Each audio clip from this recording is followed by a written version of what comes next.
Hey friends, as we mentioned in the previous lessons, the upcoming lessons starting with this one entail suggestions and questions that have come from you.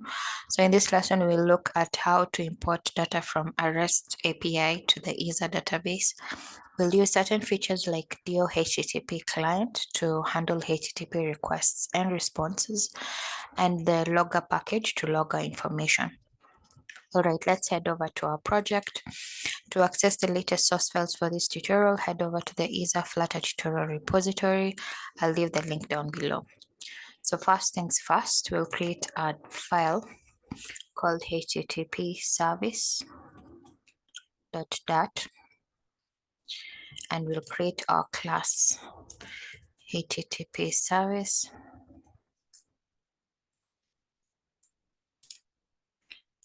Okay, so we'll head over to the pubspec.yaml where we will install our two packages,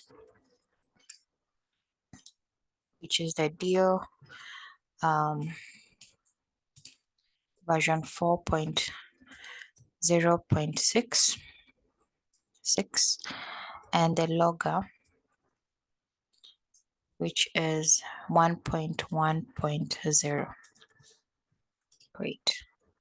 So the packages will be installed automatically, or if that's not happening on your end, you can open the terminal and run the command flutter pub get.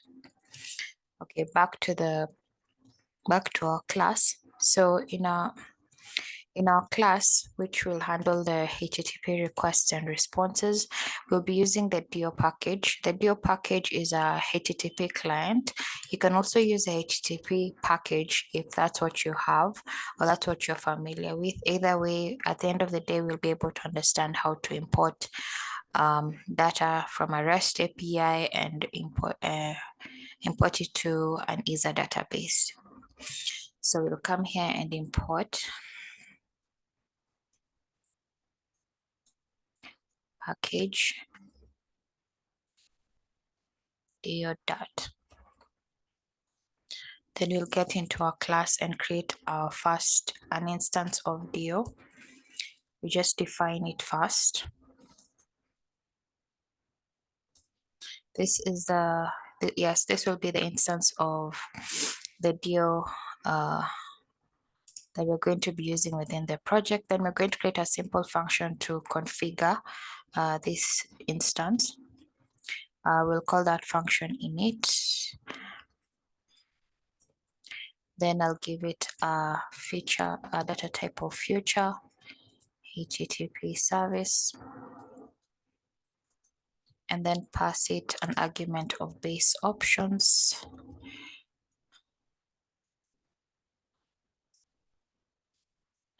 Base options basically is a configured property of DO. So that's what we're going to use. So we'll come here and define DO, because initially we just first we just stated, now we're going to initialize it. So DO is equals to DO, and then we inject the options that will be passed. I'll show you where we'll specify those options, and then we'll return this, or return the current, which means returning the current class that we're using. And to do that, we have to pass a sync. So that's our first function that we're finished. Then we create our next function, which we'll call request. This is now the one that we are going to call and push requests depending on the type of method, whether post, get. So the idea is to create this class in a way that you can pick it in the future and inject it in another project. So we'll call ours request, and then I'll come here and set a data type of future dynamic.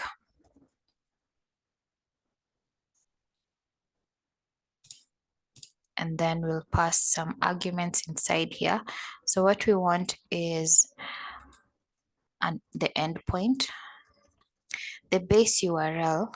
Okay, in this project, we'll be using the Fixstore API. So it has a base URL, which is fixstoreapi.com. But once with a slash, we are supposed to add now an endpoint, and we're going to use the endpoint for products. So this is where we're going to pass it, but the base URL itself, we're going to configure it on the base options. Okay, so now we'll have the string, the variable endpoint that will be passed, then we'll pass also the method. And for us to avoid stating the method in form of a string, we can use the enum. We can use enumeration. So we'll call and define an enum type, variable of type enum called method, and pass for, there'll be post, get, delete. We're not going to interact with delete, but I'm just showing you how to use DO so that in the future you can just copy this class and put it in your other project. It just has the basic functionality of DO, keeping other features like interceptors and all. So we have our enum, so we'll come here and state we need the method to be passed of type method. And then lastly is the parameters, which we expect a form of a JSON object or a map, string, dynamic.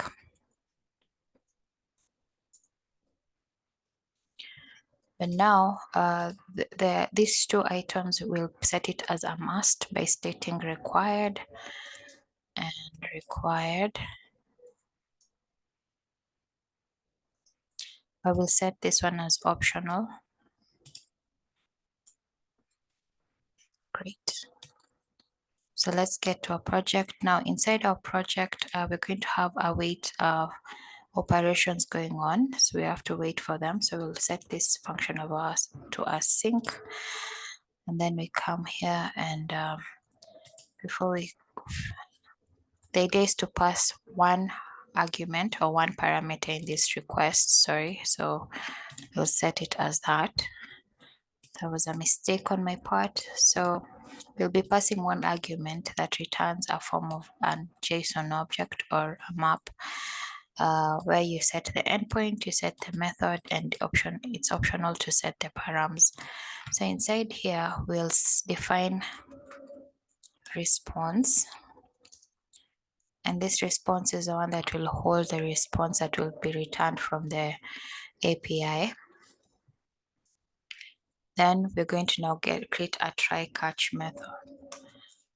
Catch. And throw in an exception in case there's an error.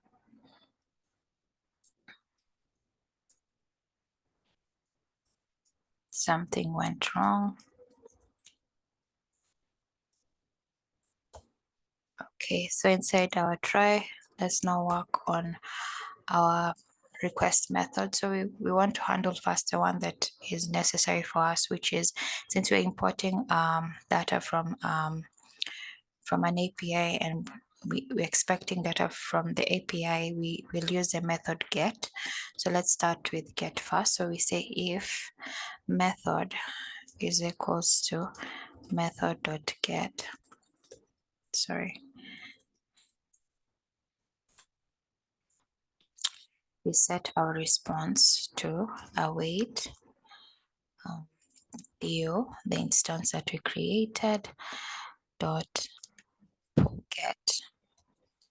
We pass our endpoint and we give ourselves the option to pass the data. In our case, we won't be passing the data, but as you recall, we set it as optional on the function where we will pass the no, it's actually query. That's why we're having an error. Query parameters, and we pass the params. Great. So we have created our first. Then let's create for post and also for delete, and lastly for patch when you want to update data. This is just for your future use. Else if method is equals to method.post, response is equals to await due dot post. We pass our endpoint, and then we set our data to JSON dot encode params. Please note, you can also, if you're sending form data, you can also set this up. This is only based on the type of backend you have, or the way you've created your API, if you're customizing it, which we'll see in the next video when we're actually now importing data from the Isar now and sending it somewhere to the server or to an online database of some sort. So this part is based on how your API looks like or how you have designed it. And personally, I plan to actually push a JSON object. So that's why I'm passing this. So we're having this error because we need to import that.convert, import that.convert. Sorry. Great. So our error is gone. So we have two more methods. Then there's else if. Please note that instead of if else, you can also use switch. You have the option to do that. Method.delete. Then we'll state the define response is equals to await due dot delete. Yep, exactly. And then we pass our endpoint. And lastly, else response is equals to await due dot patch endpoint. We're done. So after receiving our response, we want to check our response. If response dot status code is equals to 200, that means the request has gone through successfully. Return response, right? Else we'll throw an exception for now.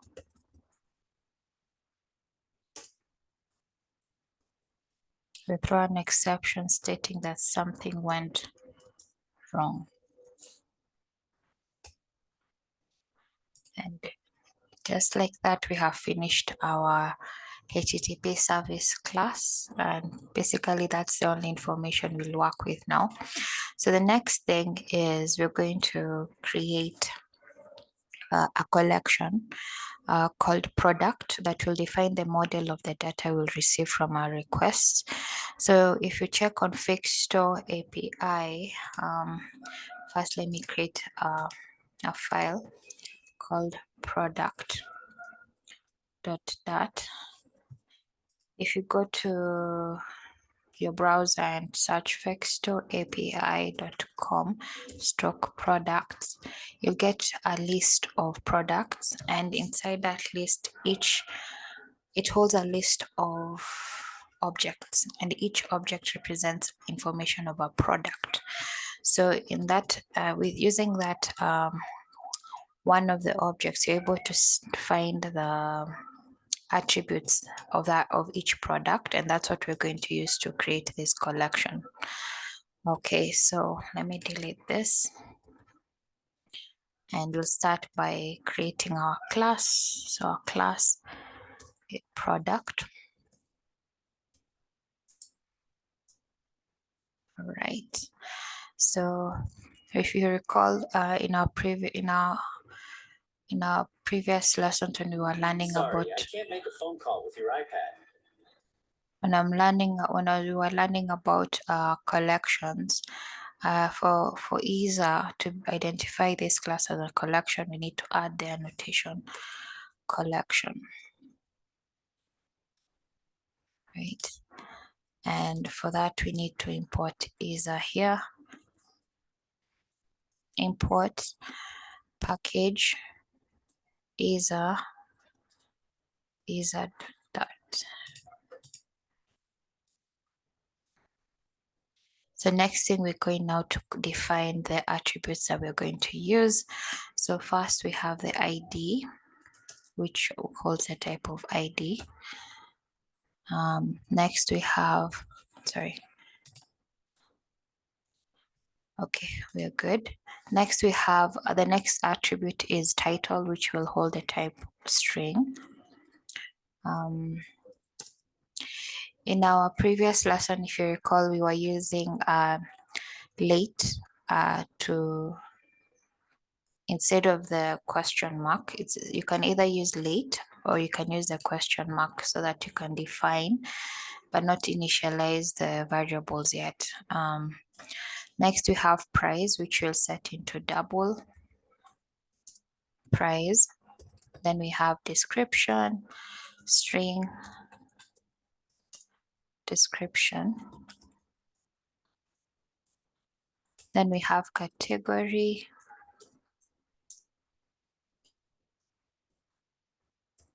Then we have image, which comes in form of a URL.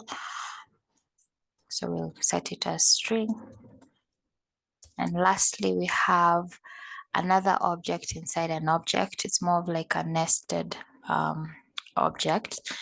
So for us to, how we're going to do this is we're going to create another class that represents rating. And in this class, we're going to add a certain annotation so that it, with this annotation, it will define this object and attach it to the product collection. So we are attaching the rating collection to the product collection. So how to do that? We'll define class rating. Before we do that, so we're going to use this annotation called embedded, which will set this, allow this to be attached to this collection. And then we'll come here and state rating and define, give it the variable name rating. Great. So in our rating, if we check our object, it has two attributes. We have the rate, so we'll give it the data type of rate, and we have a count, give it data type of int, and we are done. So next thing will be, we'll add a few things as we go along, but basically that's how we have defined our collection. Then we're going to come, if you remember how to generate this, how to create our generated file so that it's produced. You remember we had the category.g.dat, our routine.g.dat, and we used the build runner to actually generate this. So we're just going to pass here import our part product.g.dat. Sorry. Please, if you don't understand this part, please head over to our old lessons so that you get to grasp the bit in detail, every part of it, because I was able to explain every part of it. But for those of us who have come this far, this should be simple to understand. So we'll set it as part, give it the name of the file, or the file, then .g to represent a generated file, and then .dat. So simple as that. Since we had already installed the build runner package, we just head over to the terminal and run this command. So to run this command, we'll set just a minute. Yep. We'll set it as Flutter. We'll run it Flutter pub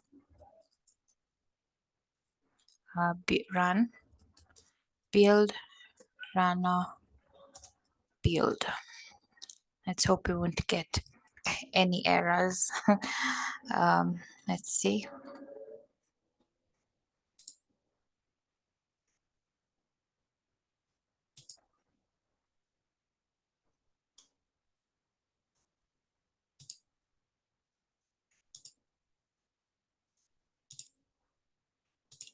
While that is running, we can head over to, so we've created the HTTP service with the function that we're going to use. We have created our collection and we've defined every part. So now we're going to head over to our main.dat and now create the UI, and which will now interact with the two concepts that we have actually created. So back to main.dat. If you recall, in our UI, we had the title routine, and at the far end, we had an icon button for plus. So since we are calling the, how do you say it?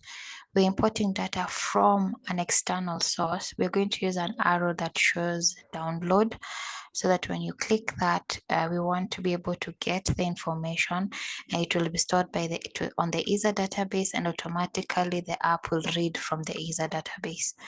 Okay, so let's head over to our UI.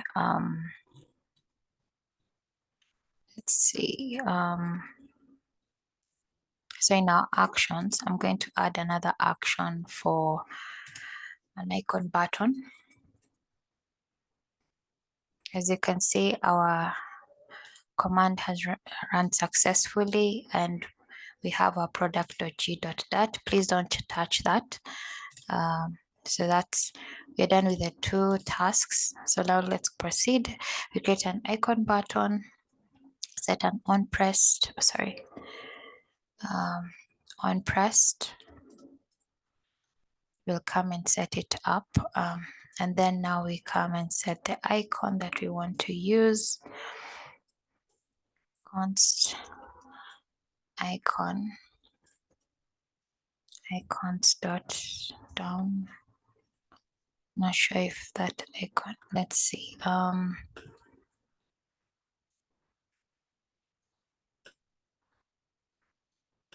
Download. All right.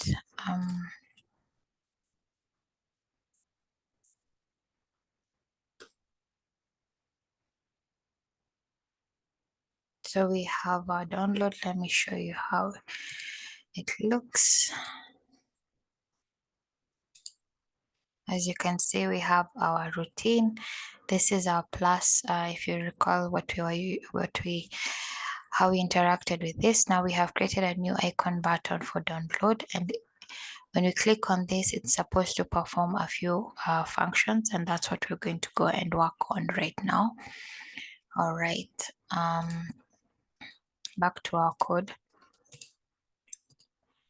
So we're going to create a simple function and call it API to Isar. Just add it here below. And call it API to Isar.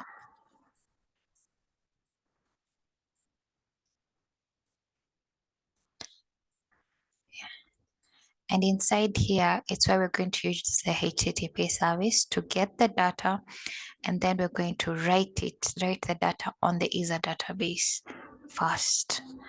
Okay, so first things first, we're going to import the HTTP service and also define it on the main home page. Let me see.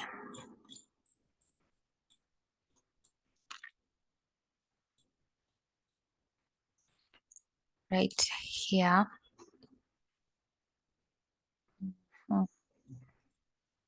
We're going to define it on the init, before the init state. HTTP service.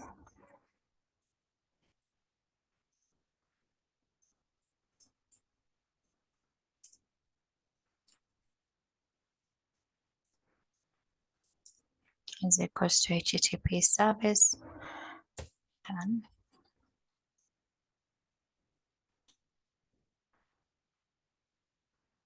Let's import it.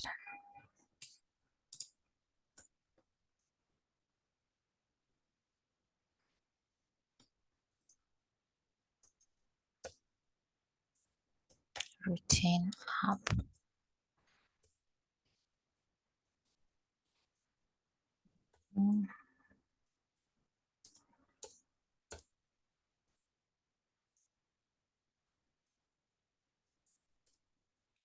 going to pass our routine up. HTTP service dot. Great. Then you head over. So we have defined it. Now it's a matter of using it in our project. So we'll head over to our function that we have created. Come here and call our HTTP service. Sorry, we just named it as HTTP underscore service. And then we'll call our init where we passed our base options. So our base options, what we want to set it to is set the base URL to a set fakestoreapi.com stroke fakestoreapi.com stroke products. No, actually the base URL should be just be fakestoreapi.com. Instead of writing it here, I'm going to come here and create config dot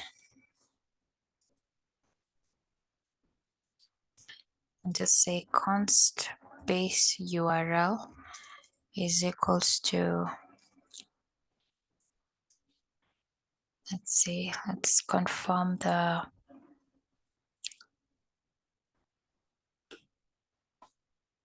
HTTPS fakestoreapi.com.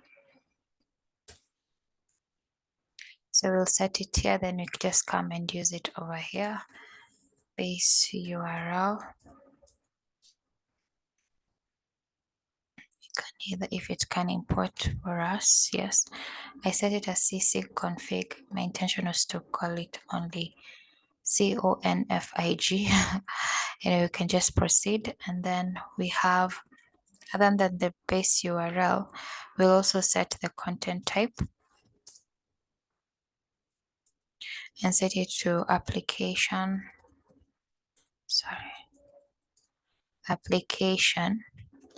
JSON. Okay, so we have initialized. Next thing, we're going to now push a request. Remember the request method that we created, that's what we're going to use. Set our method, pass our endpoint, and we should get our response. So the response that we're going to get, we're going to set it on a variable called response and state, since it's something that we need to wait for, let's set our function to async and then state await HTTP service dot request, and our request consists of an endpoint. Our endpoint will be products, but let's limit it first. Just get the first 6, and then our method will be get.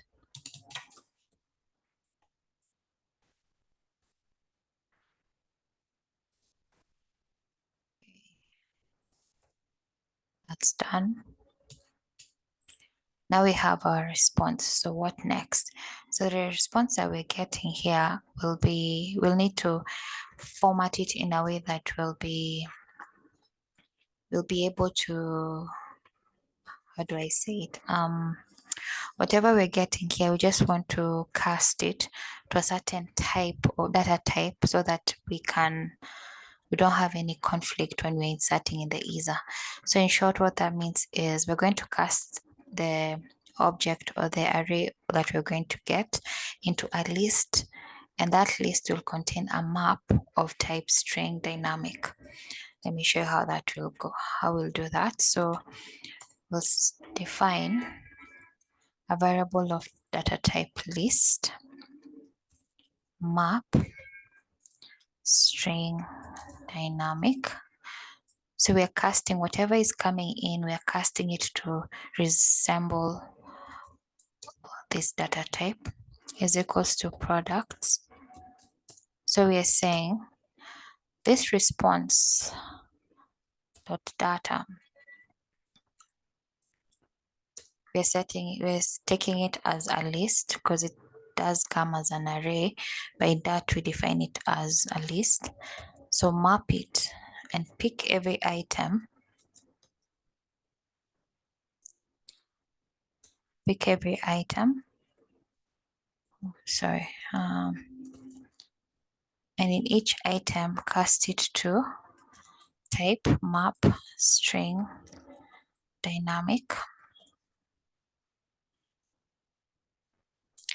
And then to list. Let's see, there's a problem somewhere. List map string dynamic products.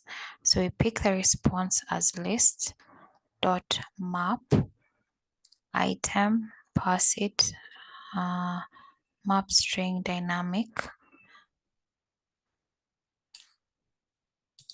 Okay. So the beauty of casting is that it's a way of like cleaning the data that's coming.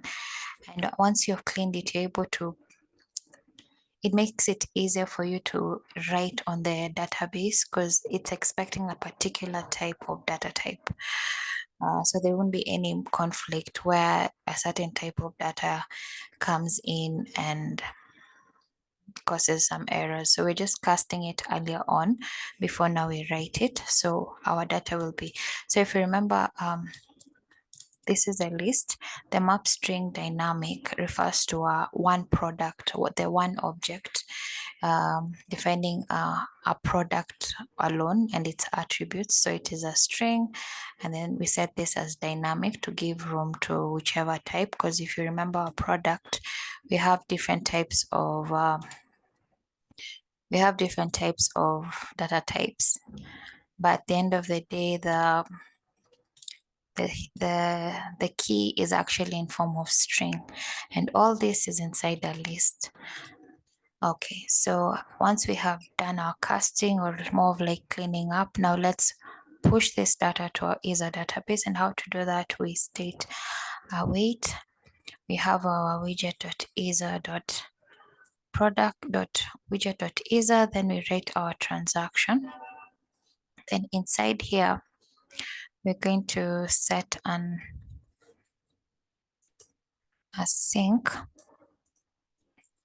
and pass two functions.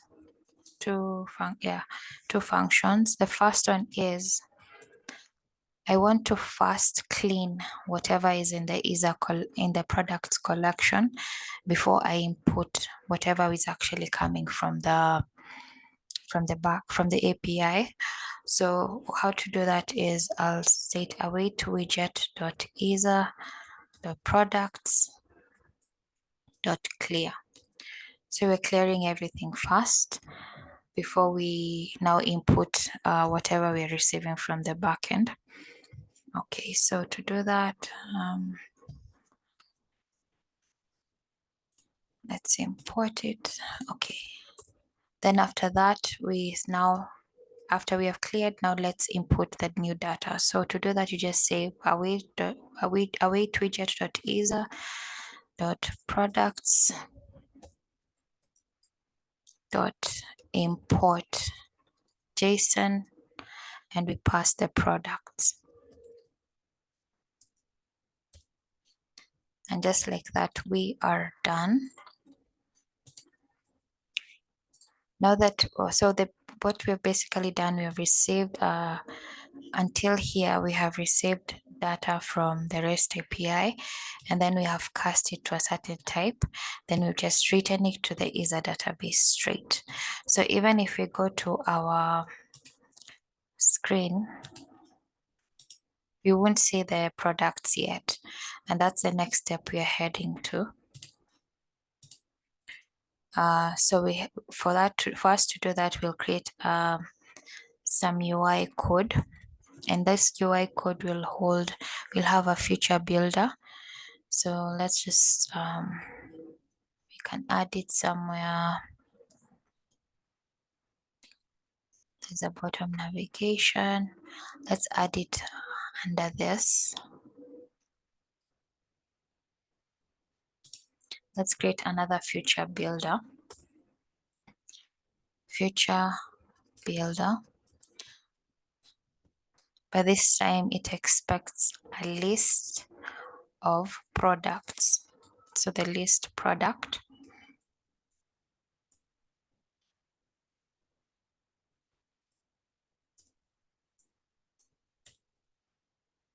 And then we'll set the builder as, before we set the builder, now let's just set it, builder context, snapshot.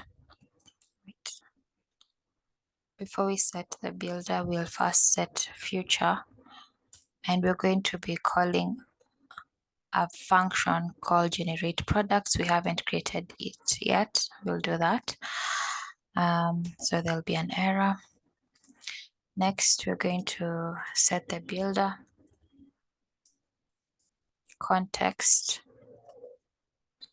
product. There it is. Then inside it, we're going to ask, so if the snapshot dot has data, we're going to add some code here, else return. So let's return a simple sized box.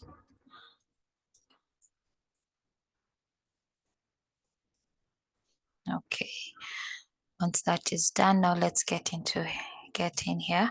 So we say if the snapshot dot data, if it is there and it's not empty, so there's some data inside, we'll do something over here, else let's just pass a sized box.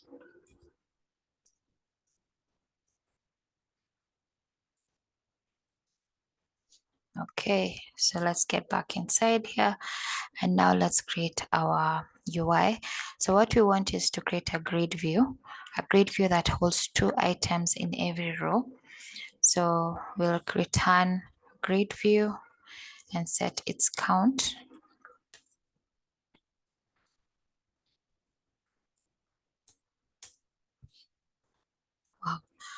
Wow. So we'll set its count, and we will define the cross axis up to 2. Then we're going to pass, we'll add this shrink wrap to true, because this will be inside a column and there'll be some conflict of some sort. So let's just shrink it. Just wrap it within this, state it as true. And then lastly, for us to be able to scroll the whole page easily, we'll set this attribute physics and set it as const scroll physics. Now, so we get to the children. Children. Inside children, now we're going to return a list that holds a card. So how we do that, we state list dot generate. We're going to hold, the length will be the snapshot dot data dot length, and then we hold the index. Okay.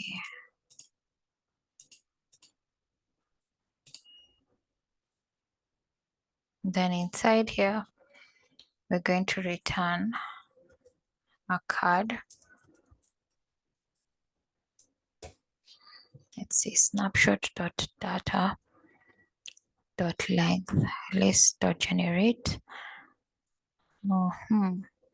Sorry, I'm supposed to add this. Okay.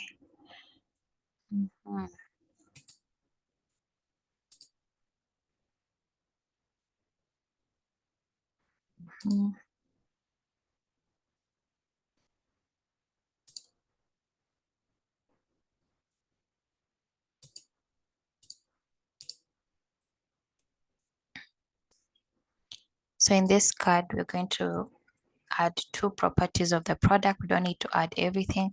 Let's just display an image and just show the title of the product. But you can play around with the card and add more details like the rating and all. But let's just display that and see how it looks. So in our card, we'll set the elevation to 4.0. That's more on the aesthetic side. Let's focus on the child. So in our child, we're going to add a column. And in our column, we're going to pass children. Inside here, we'll have the image. And we're going to use image.network because we are receiving a type of URL. And then we're going to, in this state, so what we're going to enter here is snapshot. Okay, dot data. All right. And then we pick the index. So it will be 0, 1. So since we're expecting 6 products, we expect it to loop 6 times with 0, 1, 2, 3, 4, 5, 6. So it will pick each, and then we pass dot image because it's coming in form of a product. So it has dot image, dot title, dot rating, dot category. But us, what we need is dot image, and then we set a fit.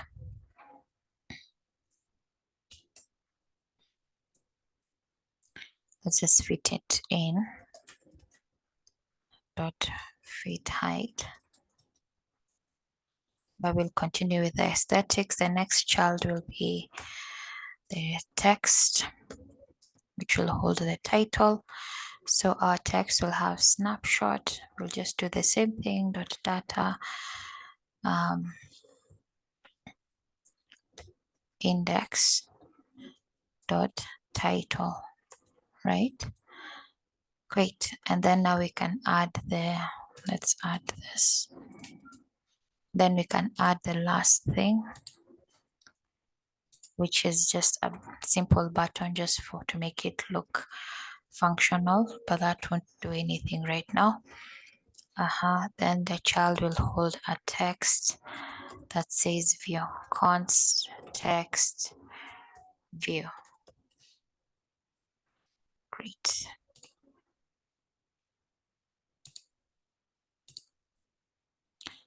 All right, so we can just add a few more aesthetics, but before we add any aesthetic, let's see if we can use this thing. And as far as, so let's create this function down here. Let's define what this function should do. Generate products. So in this function, what basically it's supposed to do is go and get the data from the Isar database and load it to our UI. So to do that,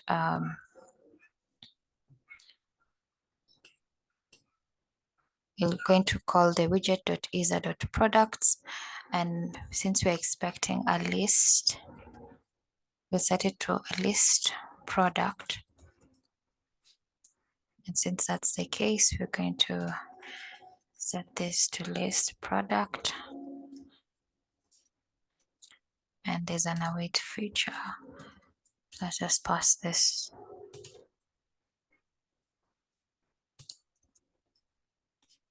Async. So we expect a list of type product. Get products is equals to await widget.isar.products dot where, if you recall how we would always get all the records from a collection, dot find all. Please, if you don't understand, please head over to the previous lessons to have a grasp of everything. Then return get products. So as you can see, this function, what it does, it gets all the information on this products collection. Remember, we're expecting initially, before we call this api.isar, which we haven't injected it in the icon button yet. But when we call, before we call this, this collection should be empty. So we shouldn't see anything, right? And once we call or set a call to action on the icon button, which will call this api.isar function, it should be able to store the data in the Isar database. And for us, when we run this generate products through the future builder, you should be able to get a list of products here. And this is what goes through the future builder, and that's where we're able to, we also have the type list.product, and that's how we're getting our product snapshot.data, getting a specific index like 0, and then .image, .title, all that. So we have our generate products. Before we do anything, since now you will see nothing from the UI from our app, so I need to pass this to our icon button that we created with the icon.download. Here it is. So let's just pass this. And then let's just run our app again. So basically we don't have any errors yet. So let's head over to our app. If you can see our app, it's currently empty. If we click on download, it will still be empty.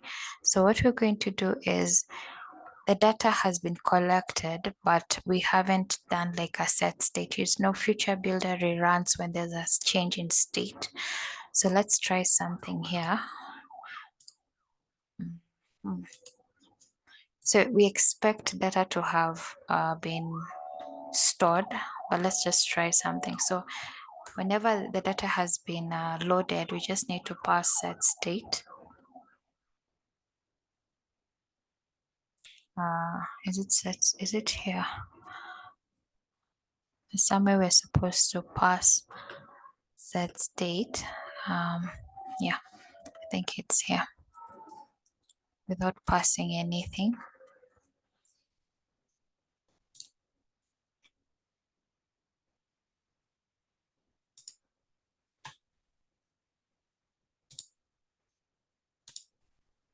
So let's try again.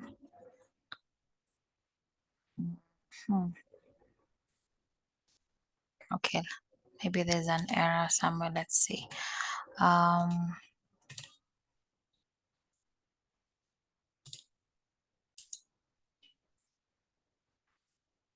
So if we try and run and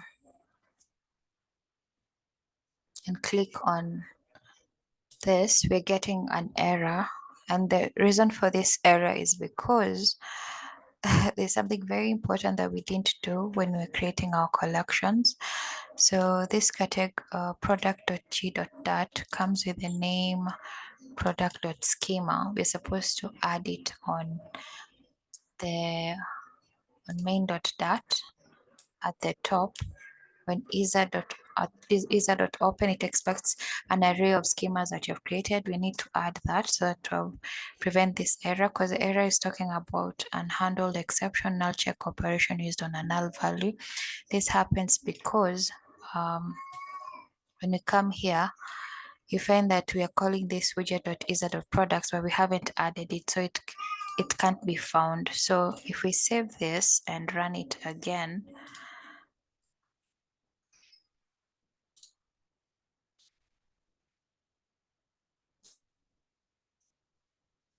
if we run it again and try to click on this, still we're not seeing in. Okay, we'll see data. So we've displayed our data correctly. So it seems we don't need the set state feature.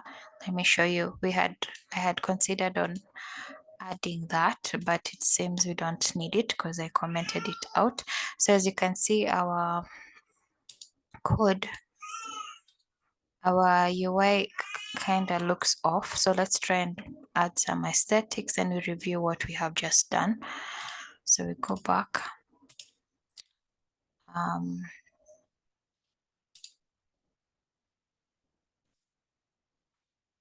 If we come to the main.dart, our future builder, here it is. So let's do a few things here just to make it look good, but at least we can see that we are able to read the data.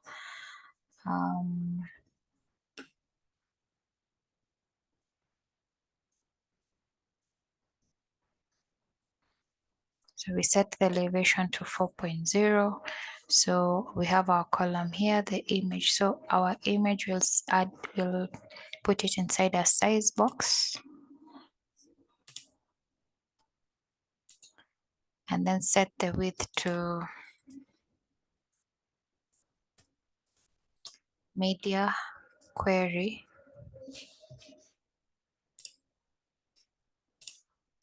dot context dot size dot width times 0.4.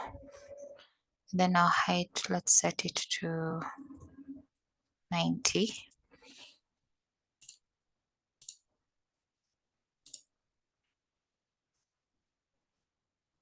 Let's see how that looks. Okay, that's progress. And let's just add a few things, then we're done. So we can set the padding on the text.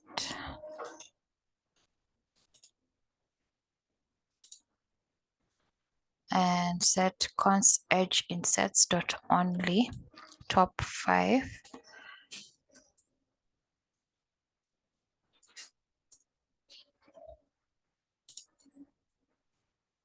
And lastly, we can add so that the text, the titles are quite long. So what I want to do is just add an overflow to implement the ellipsis. Text overflow dot ellipsis. And then lastly will be, yeah, basically we are done. And then I just want to make sure that this column, first the column is at this, the contents in the column are at the center. So we'll set cross axis alignment dot center, and then we just set padding, set padding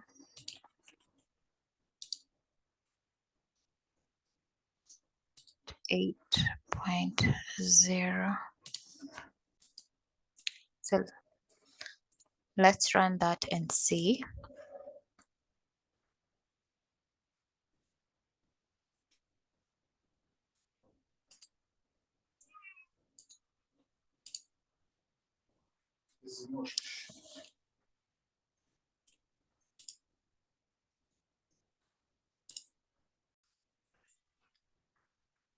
As you can see, we're able to see our products well.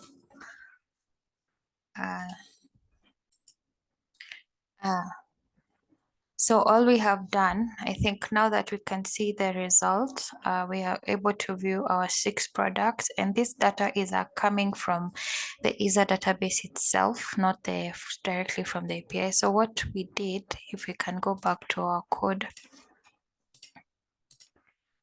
all we did is that we went ahead and